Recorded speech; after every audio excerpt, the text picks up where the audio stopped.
Rupert, you talk often about the perennial understanding. So this is not new. This is thousands of years old. Yet physicalism, materialism, the current model, is actually relatively new, is it not? And Bernardo, can you just explain a little bit from a historical point of view the role the church and scientists who didn't want to be burned at the stake played in the development of that? Okay, in the 16th century, early 17th century, in the beginning of science, scientists realized that it was very handy to describe the qualities of perception in terms of numbers. Like, if you assign a number of kilos to a piece of luggage, it's a nice description of how it feels to lift that piece of luggage. So numbers arise as descriptions of the universe of perceptions. Um, and at some point in the fight between science and the church, because the church started burning some scientists, like they burned Bruno at the stake in 1600. um, it became convenient, socio-politically speaking, to try to carve out a space for science that left the church feeling unthreatened. So, and Descartes was instrumental in that. So the story that they came up with was the following: instead of these numbers being descriptions, let's make them a thing in themselves. Let's make them a reality. Let's say it's matter. So the numbers became not only a description, now they were a thing in themselves called matter. And that was the domain of science. And everything that had to do with qualities and consciousness, in other words, all we have, okay, that's the domain of the church. And of course, the church leaders probably thought, yeah, okay, no, go ahead in your fool's errand, and we are happy if you leave the psyche, the soul, the mind, the qualities, the consciousness to us, because we know that's all that exists. In the beginning, the people of the Enlightenment, later in this game, in the 18th century, they were still aware that this was a political move, so scientists wouldn't be burned at the stake. Denis Diderot, one of the two authors of La Encyclopédie, one of perhaps the founding document of the Enlightenment, he's on record saying, well, no, materialism doesn't quite work, but we need it in order to fight the church. So that awareness was still there, that this was not a philosophy motivated by reason. This was largely motivated by short thinking and politics, important politics if you are afraid for your life. Hmm. But at some point in the 19th century, halfway in the 19th century, we've lost the notion that this was a political move. And we started thinking, this is really what's going on. There are only quantities. So that was the moment when we replaced the territory with the map. And then we started trying to pull the territory out of the map. That's the hard problem of consciousness. It doesn't work. You can't pull the territory out of the map. You can't pull the world out of what was a description of the world. But instead of acknowledging that we are totally off on a tangent here, we say it's a problem. And in version 2, 3, or 10 of the map, we will be able to pull the territory out of the map.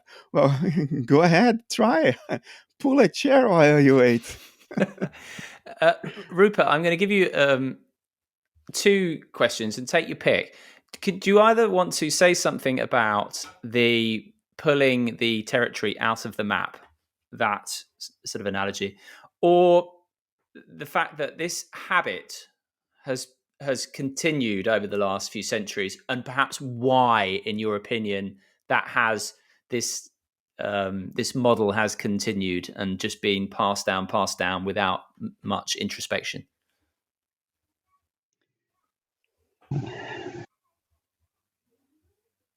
I think it continued. It's been perpetuated simply because it seems to be consistent with the way we perceive. As Einstein said, common sense, the evidence of our common sense perceptions, are a series of prejudices that most people acquire by the age of 18. It's just Jane on the streets of Paris. Everything about her experience, everything about her friends and her colleagues' experience seemed to corroborate this belief that her experience is generated by matter. Going back to Bernardo's analogy of being punched in the face, someone comes up to Jane. I'm going back to my dream analogy. Someone slaps Jane on the face. Her internal experience correlates with that. She feels pain. What caused the actual experience, the knowing of her experience? It was a physical hand on her physical face. And it seems that most of her experience seems to be explicable by this paradigm. It seems to hold up until you start questioning it. Now, what is it that causes most people to question it? Suffering. If we didn't suffer, there would be no reason to question our view of the world. On the contrary, we would think the happiness I experience is a confirmation that my view of the world is correct. We would never question anything. And that's why so many people are first open to the possibility that we are discussing here through the experience of suffering. Their life falls apart. They realize something's not working. And it's not just today that it's not working. It gets worse the older you get. As Henri David Thoreau said, most people lead lives of quiet desperation. You get halfway through your life, and it's not working. Relationships, activities. You've experienced enough suffering to no longer be able to keep it at bay through objects, substances, activities, relationship. You've been failed by life sufficiently often to probe a little bit deeper. Could there be something about my attitude that is responsible? Might I have got something wrong? And for most of us, it's suffering that opens this door. So for me, it was, although I had this very early intuition, aged 7, that everything is a dream in God's mind. And then I forgot that intuition as I grew up. It was suffering that reignited my interest in these matters. In fact, in my case, it was a very particular experience when the girlfriend I was with, my first girlfriend, with whom I thought I would get married and have 4 children and live happily ever after, ended our 3-year relationship in a 2-minute phone call. And for the first time in my life, I became aware of the extent to which I had invested the thing that I loved the most, namely happiness, in objective experience. This cracked my world. My world had already been cracked by my parents' divorce, but this was a crack that I could no longer plaster over. Am I going to spend the rest of my life investing the thing that I love most in life, which is peace or joy, in something which is inherently unstable? This brought urgency to what had then, I was already interested in these matters, but it became a passion. There's something must be wrong about my model of reality. What can I know for certain is true? And if I were to start there and hold on to that and only lead a life that was consistent with that, what kind of a life would that be? So, 2 things. Suffering first then can be very much a blessing, even though it's not perceived in that way culturally.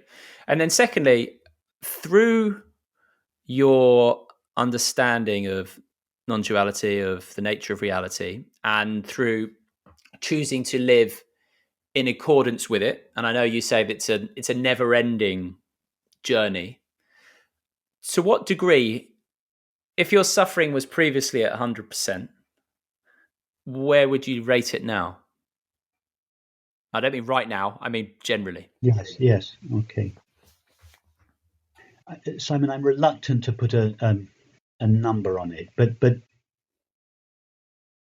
let me say this, that when the suffering arises less and less frequently, and it lasts for less and less time. And fewer experiences have the power to provoke it. Now, I would never say that it never happens. I can be triggered in a situation, and it can create an emotional resistance in me. That's what suffering is, emotional resistance. But I notice that fewer experiences have that capacity. They have to be quite intense. And so it happens less and less frequently. And when it does happen, when the experience of suffering is triggered, this understanding kicks in quite quickly. And I'm able to trace my way back to my essential being and its innate peace that lies behind, so to speak, the content of my experience. How about you, Bernardo? This is the point where any comparison between me and Rupert is look, Rupert radiates peace.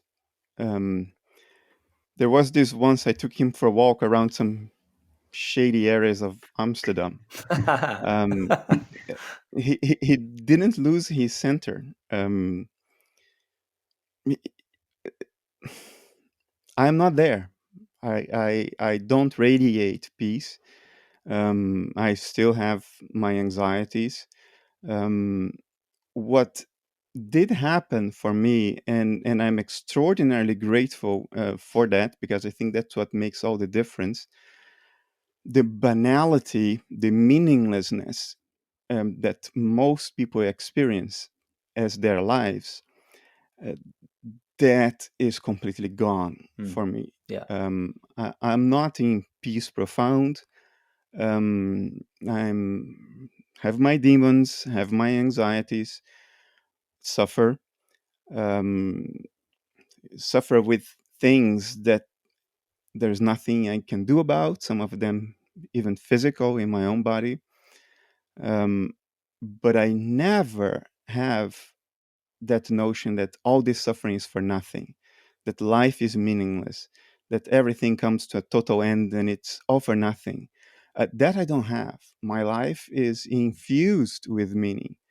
Uh, In particular, the suffering is infused with meaning. Suffering is a great drive. It's what keeps us moving in the direction of depth.